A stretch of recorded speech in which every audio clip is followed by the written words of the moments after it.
നമ്മുടെ ഫോണിലെ Indian memory അത് ഫുള്ളായി കഴിഞ്ഞാൽ പല ബുദ്ധിമുട്ടുകൾ നമുക്കുണ്ടാവും. കോൾ പോകത്തില്ല, നെറ്റ് യൂസ് ചെയ്യാൻ പറ്റത്തില്ല, ഹാങ്ങും ആവും, ഡൗൺലോഡിംഗ് ഒന്നും നടക്കത്തില്ല. ഫാക്ടറി റീസെറ്റ് ചെയ്യാൻ ഒരുങ്ങിയാലോ നമ്മുടെ വിലയേറിയ ഫോട്ടോസും വീഡിയോസും നഷ്ടപ്പെട്ടു പോകും. നമ്മുടെ ഫോട്ടോസും വീഡിയോസും സേവ് ചെയ്തുകൊണ്ട് ഇന്റർണൽ സ്റ്റോറേജ് സ്പേസ് നമുക്ക് വർദ്ധിപ്പിക്കാം. വാട്സപ്പിൽ എൻ്റെ സുഹൃത്ത് എന്നോട് ചോദിച്ചു, നിനക്ക് വേറെ പണിയൊന്നും ഇല്ലേ എന്ന്. ക്വാറന്റൈനിൽ ഇരിക്കുന്ന എനിക്ക് വേറെ ഒരു പണിയില്ല. സബ്സ്ക്രൈബ് ചെയ്യാത്തവരുണ്ടെങ്കിൽ എൻ്റെ ചാനൽ സബ്സ്ക്രൈബ് ചെയ്യുക. നമുക്ക് വീഡിയോയിലിട്ട് പോകാം. നമ്മുടെ ഫോട്ടോസും വീഡിയോസും എങ്ങനെ സേവ് ചെയ്യാമെന്ന് നമുക്ക് നോക്കാം. അതിനുശേഷം ഇന്റർണൽ സ്റ്റോറേജ് നമുക്ക് സ്പേസ് കൂട്ടാം. നമുക്ക് നമ്മുടെ ഫോണിലോട്ട് തന്നെ പോകാം. ഫോണിൻ്റെ അകത്ത് ഗൂഗിളിൻ്റെ ഫോൾഡറിൻ്റെ അകത്ത് കയറുമ്പോഴത്തേക്കും ഫോട്ടോസ് എന്ന ആപ്പ് നമുക്ക് കാണാം. ഗൂഗിളിൻ്റെ ഫോൾഡറിൻ്റെ അകത്ത് അല്ലെങ്കിൽ പുറത്ത് എവിടെയെങ്കിലും കാണും. ഫോണിൻ്റെ അകത്ത് എവിടെയെങ്കിലും ഈ ആപ്പ് കാണും.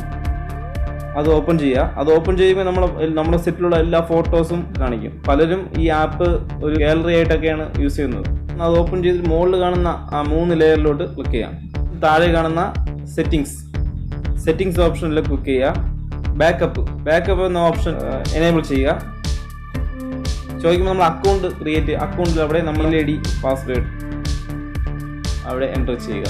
ബാക്കപ്പിൻ്റെ ഓപ്ഷൻ തന്നെ ഏറ്റവും താഴെ വരുന്ന ഓപ്ഷൻ എടുക്കുക. വാട്സപ്പിൽ വരുന്ന ഫോട്ടോസ് ഇതേപോലെ സേവ് ചെയ്യുന്നുണ്ടെങ്കിൽ അതും ഇതിലോട്ട് സേവ് ചെയ്യാം. ഇതെല്ലാം നമ്മൾ ഇനേബിൾ ചെയ്തിരിക്കുക. വീഡിയോസ്, വാട്സപ്പ്, ഇമേജ്, നിങ്ങൾക്ക് ആവശ്യമുള്ള വളരെ അത്യാവശ്യമായിട്ടുള്ള ഫോട്ടോസ് മാത്രം. എനിക്ക് അത്യാവശ്യമുള്ള എൻ്റെ ഫോണിൽ എടുക്കുന്ന ഫോട്ടോസ് മാത്രമാണ്. അതങ്ങനെയാണെങ്കിൽ ഇമേജും വീഡിയോസും മാത്രം ഇനേബിൾ ചെയ്തിടുക. ബാക്കി മുകളിലോട്ട് കാണിക്കണമെന്നും ഇനേബിൾ ചെയ്യേണ്ട ആവശ്യമില്ല. മൊബൈൽ ഡാറ്റ യൂസിങ് എടുക്കുക.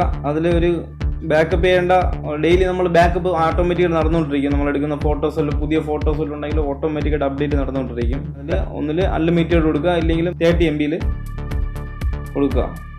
നമുക്ക് വളരെ വേണ്ടപ്പെട്ട ഫോട്ടോസ് നമ്മൾ ഗാലറി കയറി സെലക്ട് ചെയ്യുക. അപ്ഡേറ്റ് ടു ഫോട്ടോസിൽ അപ്ലോഡ് ചെയ്യുക. നമ്മൾ ആവശ്യമുള്ള ഫോട്ടോസ് എല്ലാം അപ്ലോഡ് ചെയ്യുക. ബാക്കി എടുക്കുന്നത് നമുക്ക് ഓട്ടോമാറ്റിക്കായിട്ട് തന്നെ ഇതിൽ ഈ ആപ്പിലോട്ട് അപ്ഡേറ്റ് ആയി കയറിക്കൊണ്ടേയിരിക്കും. ഫോട്ടോസ് അപ്ഡേറ്റ് ആയി കഴിഞ്ഞാൽ തന്നെ നമുക്ക് നമ്മുടെ ഗാലറിയിൽ നിന്നുള്ള ഫോട്ടോസ് ഡിലീറ്റ് ചെയ്യാം. ഇന്റർണൽ സ്റ്റോറേജിൽ അത്രമാത്രം സ്പേസ് നമുക്ക് കൂടുതൽ കിട്ടും.